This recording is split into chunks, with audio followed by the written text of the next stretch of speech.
Hey, how you doing? I hope you had an awesome week. It was certainly good to start off Monday with some healthy improvements across the bond market, across mortgage rates.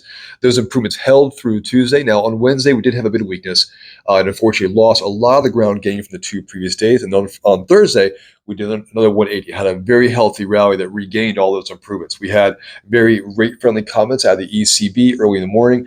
We had jobless claims, which came in higher than forecasted. The first time I've seen that number come in higher than it projected in the last several months. So a great indication of a tightening labor market. The first reading of the third quarter GDP came out on Thursday. And while the headline number was very, very strong, within that data was a final sales reading that came in actually lower than the markets expected. And that's an indication of a slowdown across consumer spending and demand, exactly what the markets and the Fed want to see.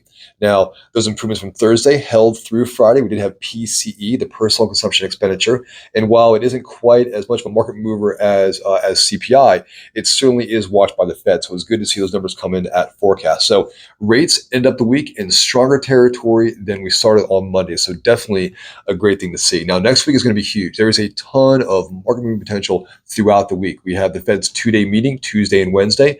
They are expected to hold the federal funds rate at its current level, so no further hike of their short-term benchmark rate.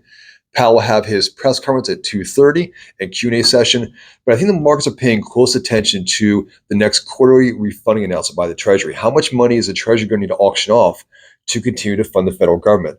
When that was announced last time back in July, it unfortunately caused considerable weakness. So the markets are paying very close attention to that figure. Now, on Friday is the next jobs report. This is a huge, huge market moving report.